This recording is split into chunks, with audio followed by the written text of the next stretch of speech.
ৰাজ্যজুৰি African swine ফিভাৰে লৈছে সংহাৰী ৰূপ। ৰাজ্যৰ প্ৰায় সমগ্ৰ জিলাত তড়িৎ গতিত সংক্ৰমণ আফ্ৰিকান সোয়াইন ফিভাৰৰ।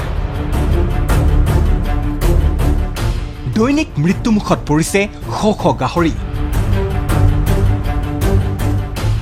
উদং হৈ পৰিছে বহুতৰে গাহৰি ফাৰ্ম।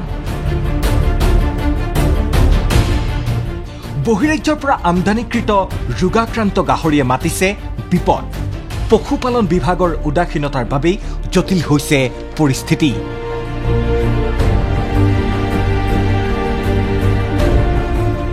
এটেনশ্যন পশুপালন বিভাগৰ মাননীয় মন্ত্ৰী কৃষ্ণেন্দু পাল ডাঙৰীয়া, এই দৃশ্যবোৰ ভালদৰে এবাৰ চাওক। আফ্ৰিকান সোয়াইন ফিভাৰত আক্ৰান্ত হৈ এনেদৰেই দৈনিক শতাধিক গাহৰিৰ মৃত্যু হৈছে ৰাজ্যত।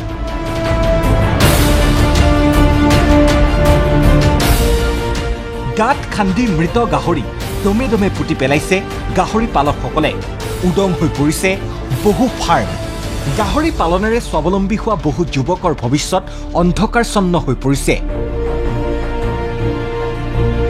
কিন্তু কিদৰে আৰু কেনেকৈ বহিৰাজ্যৰ আফ্ৰিকান সোয়াইন ফিভাৰ সংক্ৰমিত গাহৰিয়ে ৰাজ্যৰ গাহৰি পালকসকলৰ বাবে বিপদ মাতিছে।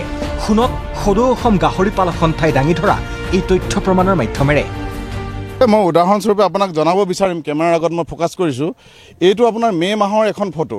এইটো আপোনাৰ নলবাৰীৰ কোনোবা এটা হাইৱেৰ কাষত এনেধৰণে বহিৰাজ্যৰ পৰা অহা গাড়ীয়ে এনেধৰণে মৃত গাহৰি বা ৰুগীয়া গাহৰি এনেদৰে ৰাস্তাৰ কাষত পেলাই গৈছে। আৰু সেই সংক্ৰান্তত আমি বিভাগীয় মন্ত্ৰী মহোদয়ৰ লগতে আয়ুক্ত সচিব মহোদয়কো তথ্যখিনি অৱগত কৰিছিলোঁ। আহিবলগীয়া দিনত যিখিনি সাৱধানতা অৱলম্বন কৰিব লাগে সেই কথাখিনি আমি অৱগত কৰিছিলোঁ। নিশ্চিতভাৱে বহিৰাজ্যৰ লগতে অসমৰ গাহৰি পালন আমাৰ যিসকল পালক আছে সেই পালকসকলৰ ৰুগীয়া গাহৰিসমূহ বজাৰমুখী হোৱাৰ বাবেই আমাৰ এই ৰোগে অতি সংক্ৰমণ ৰূপ ধাৰণ কৰিছে। তথাপিও দুৰ্ভাগ্যৰ কথা, নিৰ্বিকাৰ ৰাজ্যৰ পশুপালন বিভাগটো আজিও দৈনিক ট্ৰাকে ট্ৰাকে পাঞ্জাৱ হাৰিয়ানাৰ পৰা কোনো ধৰণৰ পৰীক্ষা অবিহনেই সৰবৰাহ হোৱা গাহৰিয়ে বিপদ মাতিছে থলুৱা গাহৰি পালকসকললৈ।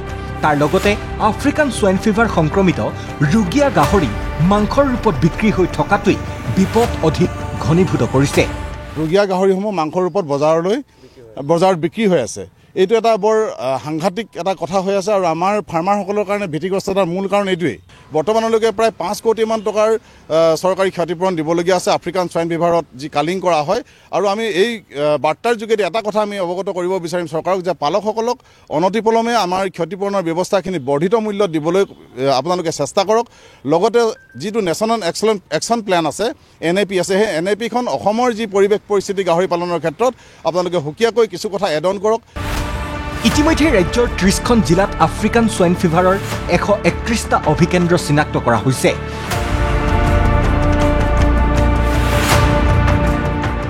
আফ্ৰিকান সোয়াইন ফিভাৰে অমানিশা মাতি আনিছে নাজিৰাৰ হাতীপতি মিচিং গাঁৱৰ এইজন প্ৰাঞ্জল পাংগিঙৰ জীৱনলৈ। 2021 চনৰ পৰা গাহৰি পালনেৰে স্বাৱলম্বী হৈ অহা পাংগিঙৰ ফাৰ্মত থকা 142টা গাহৰি সোয়াইন ফিভাৰত আক্ৰান্ত হৈ ইতিমধ্যেই মৃত্যু ঘটিছে।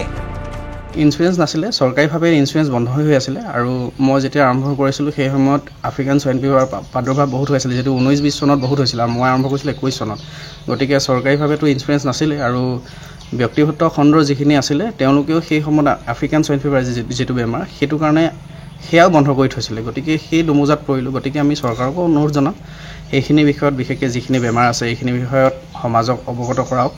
আৰু বিশেষকৈ যিটো ইঞ্চুৰেঞ্চৰ ব্যৱস্থা, ইঞ্চুৰেঞ্চৰ ব্যৱস্থাটো কৰক, যাতে এনেধৰণৰ ক্ষতি হ'লেও যাতে কিবা নহয় কিবা এটা ক্ষতিপূৰণ পায় আৰু অকণমান হ'লেও সকাহ যাতে সেই খেতিয়কজনৰ হয়। তাক ইয়াৰ পাছতো কাৰ্যত উদাসীন ৰাজ্যৰ পশুপালন বিভাগটো এই পৰ্যন্ত বিভাগে ক্ষতিপূৰণো আদায় দিয়া নাই গাহৰি পালকসকলক। অচিৰেই এই ক্ষেত্ৰত বিভাগটো সচেতন নহ'লে ৰাজ্যৰ অৰ্থনৈতিক খণ্ডটো যে প্ৰভূত পৰিমাণে ক্ষতিগ্ৰস্ত হ'ব সেয়াও নিশ্চিত।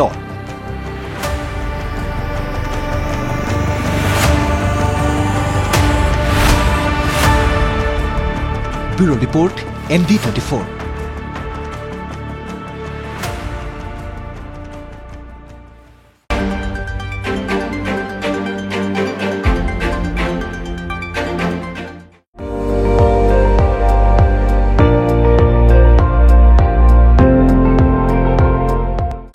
আপুনি চাই আছে ND24, সৰ্বশ্ৰেষ্ঠ নহয় সৰ্বোত্তমৰ দৌৰ।